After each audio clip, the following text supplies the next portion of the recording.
మా మంత్రులు మా సహచరులతో వాళ్ళతో కూర్చొని మాట్లాడి ఈరోజు వాళ్ళని అందరినీ కూడా ఇది ప్రభుత్వం అందరిది, ఆనాడు మార్పు కావాలి కాంగ్రెస్ రావాలి అన్న ఆలోచనతోటి ఏదైతే ప్రజల దగ్గరికి వెళ్ళినామో మార్పు మొదలైంది, మార్పు వేగంగా ప్రయాణిస్తుంది, మార్పు మారుమూల తండాలలో గూడాలలో పల్లెల్లోకి చేరుతుంది, చేరింది అన్న విశ్వాసాన్ని ప్రజలకు కల్పించే విధంగా మా ప్రభుత్వం పనిచేస్తుంది. పాత్రికేయ మిత్రులకు సంబంధించిన సమస్యల్ని కూడా వాళ్ళ సంఘాలను కూడా పిలిచి వాళ్ళతో కూడా మాట్లాడడం జరిగింది.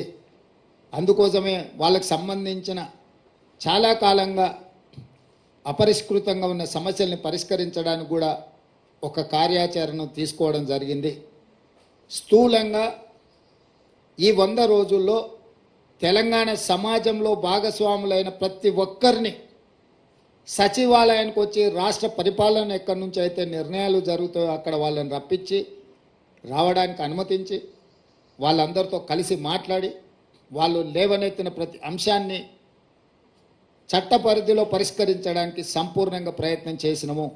ఇదే కాదు, రాష్ట్ర కేంద్ర ప్రభుత్వాల మధ్యలో ఉండాల్సిన సత్సంబంధాలను పునరుద్ధరించి దీర్ఘకాలికంగా స్కైవేస్ కావచ్చు, ఫ్లైఓవర్లు కావచ్చు, రోడ్లకు సంబంధించి కేంద్రం ఇవ్వాల్సిన అనుమతులకు సంబంధించి ఢిల్లీలో ఉండే ఆంధ్రప్రదేశ్ భవన్, తెలంగాణ భవన్ ఆస్తుల పంపకాలకు సంబంధించి వీటన్నిటిని కూడా ఒకటొకటిగా పరిష్కరించుకుంటూ ప్రధానమంత్రిని, కేంద్ర హోంమంత్రిని, సాగునీటి పారుదల శాఖ మంత్రిని, అర్బన్ డెవలప్మెంట్ మినిస్టర్తో సహా శాఖలకు సంబంధించిన అందరి మంత్రులను కలిసి తెలంగాణకు రావాల్సిన నిధులను, తెలంగాణ రాష్ట్రం యొక్క హక్కులను కేంద్ర ప్రభుత్వంతో కూడా పరిష్కరించడానికి ప్రయత్నం చేసినాం. భేషజాలకు పంతాలకు పట్టింపులకు పోయి మనం వాళ్ళతోని పంతాలు పట్టింపులకు పోతే చివరిగా తెలంగాణ ప్రజలకే నష్టం జరుగుతుందన్న విషయాన్ని, వాస్తవాన్ని గుర్తించి తెలంగాణ ప్రజలకు నష్టం జరగకూడదు, అవసరమైతే ముఖ్యమంత్రి ఒక మెట్టు దిగైనా వాటిని సాధించుకోవాలనే పట్టుదలతోని ఆ ప్రయత్నం చేసినాం. కేంద్ర ప్రభుత్వం కూడా చాలా విషయాలలో సానుకూలంగా స్పందించింది. ఈరోజు మెట్రో రైలుకు సంబంధించి పాలమూరు రంగారెడ్డి ఎత్తిపోతల జాతీయ ప్రాజెక్టుకు సంబంధించి ఇతర రైల్వే ఏర్పాట్ల గురించి కానీ జాతీయ రహదారుల విషయంలో కానీ కేంద్ర ప్రభుత్వంతో నిరంతరం సంప్రదింపులు చేపడుతున్నాము. ఎందుకంటే ఇవన్నీ కూడా రాష్ట్రానికి రావాల్సిన హక్కులు. ఇది ఎవరి దయాదాక్షిణ్యం కాదు, 2 ప్రభుత్వాల మధ్యలో సత్సంబంధాలు ఉండాలి అని మా ప్రభుత్వం మొదటి నుంచి భావించింది. అందుకే రాజ్యాంగబద్ధంగా ఎన్నికైన ప్రభుత్వాలతో సరైన సత్సంబంధాలను నెలకొల్పడానికి కృషి చేస్తున్నాం. పక్క రాష్ట్రాలతో కూడా గిల్లి కజ్జాలు పెట్టుకోవడం లేదు. ఆంధ్రప్రదేశ్ రాష్ట్రంతో ఉన్న కూడా అపరిష్కృతంగా ఉన్న విభజన హామీలను కూడా విభజనలో చిక్కుముళ్ళు పడ్డ వాటిని కూడా పరిష్కరించడానికి సంప్రదింపులను కొనసాగిస్తున్నాం. అందులో భాగంగానే ఢిల్లీలో ఉన్న ఆంధ్రప్రదేశ్ భవన్లో మన 42% వాటాల్ని మనము పరిష్కరించుకున్నాం. ఈరోజే మనకు ఆ కేంద్ర ప్రభుత్వం కూడా నోటిఫై చేసింది, మీ దృష్టికి వచ్చి ఉండొచ్చు. అదేవిధంగా తెలంగాణ అంటే టీఎస్ కాదు, టీఆర్ఎస్కు నకలుగా మారుస్తే దాన్ని టీజీగా మార్చినాము. తెలంగాణ రాష్ట్ర గీతంగా జయ జయ హే తెలంగాణను ఆమోదించుకున్నాము. తెలంగాణ యొక్క తల్లి అని అంటే తెలంగాణ ప్రజలకు స్ఫూర్తి నింపే విధంగా ఉండాలి అని చెప్పి కవులను, కళాకారులను సంప్రదించాలన్న నిర్ణయం తీసుకున్నాము. తెలంగాణ రాష్ట్ర అధికారిక చిహ్నాన్ని కూడా పోరాటానికి స్ఫూర్తిగా త్యాగాలకు నిలవుగా ఉండాలి అని చెప్పి దీని మీద కూడా మార్పు కోసం ఒక కమిటీని వేయడం ద్వారా ఈ అన్ని కూడా చర్యలు చేపట్టాలని మా ప్రభుత్వం తీసుకున్నది. అంటే ఒక పక్కన భాషాపరంగా, తెలంగాణ సంస్కృతి పరంగా, తెలంగాణ ప్రజల యొక్క మనోభావాలను గౌరవించుకుంటూ అదేవిధంగా పరిపాలనను కూడా నూతన సాంకేతిక విధానంతో ముందుకు వెళ్ళి హైదరాబాద్లో మెట్రో రైలు, మూసీ రివర్ ఫ్రంట్ను, హైదరాబాదు నగరానికి రావాల్సిన తేవాల్సిన తాగునీటి జలాల విషయంలో కూడా ఒక స్పష్టమైన కార్యాచరణతోని, అదేవిధంగా సాగునీటి ప్రాజెక్టులు ఏ ఒక్కటి కూడా తెలంగాణ వచ్చినాక పూర్తి కాలేదు.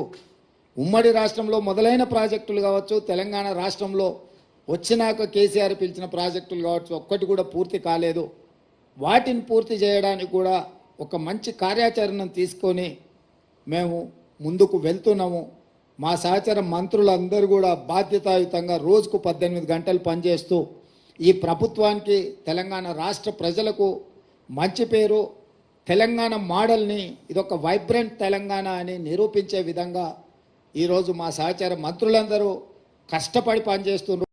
మనస్ఫూర్తిగా సహచర మంత్రులను కూడా నేను అభినందిస్తున్నా. మా శాసనసభ్యులు కూడా ఎక్కడికక్కడ ప్రజలతో మమేకమై ప్రజల దగ్గరికి వెళ్ళి ఆర్భాటాలు హంగులు లేకుండా పోలీసు సైరన్లు లేకపోతే ముందల వెనకాల బార్లు తీరిన కార్లు కాకుండా మేము ప్రజలలో మమేకమవుతాం, ప్రజలు ఎన్నుకుంటేనే మేము ఈ స్థాయికి వచ్చినామని మా శాసనసభ్యులు కూడా ఒక బాధ్యతతో వ్యవహరించడం ఇవన్నీ కూడా మాకు సంతృప్తినిచ్చింది.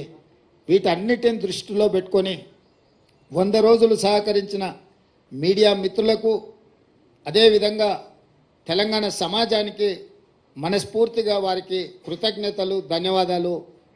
పిసిసి అధ్యక్షుడిగా అదేవిధంగా తెలంగాణ రాష్ట్ర ముఖ్యమంత్రిగా వాళ్ళందరికీ కృతజ్ఞతలు తెలియజేస్తున్నా. మీడియా మిత్రులకు కూడా ధన్యవాదాలు. కొంత సంవయనం పాటించి మీరందరూ కూడా తెలంగాణ ప్రజలకు కావలసిన విషయాలను ముందుకు తీసుకొస్తున్నారు. మీరు కూడా భవిష్యత్తులో ఇదే విధంగా సహకరించాలి. తెలంగాణ రాష్ట్రాన్ని అభివృద్ధి పదం వైపు తీసుకువెళ్దాం. 10 సంవత్సరాల్లో జరిగిన నష్టాన్ని, వచ్చిన కష్టాన్ని మనం ఎదుర్కొని నిలబడి దేశం ముందు వైబ్రెంట్ తెలంగాణను మనం నిలబెడదాం. ఈ తెలంగాణకు ఒక మెగా మాస్టర్ ప్లాన్ తయారు చేస్తున్నాం, వైబ్రెంట్ తెలంగాణ 2050. దాంట్లో భాగంగా మీ అందరి సలహాలు సూచనల కోసం ఎన్నికలు ముగిసిన వెంటనే సంప్రదింపుల ప్రక్రియ మొదలుపెట్టి ఒక మంచి ప్రణాళికను 2050 కోసం తెలంగాణ అభివృద్ధిని, తెలంగాణ సంక్షేమాన్ని ముందుకు తీసుకెళ్లడానికి మా ప్రభుత్వం వస్తుంది అని చెప్పి మీకు అందరికీ తెలియజేస్తున్నాను.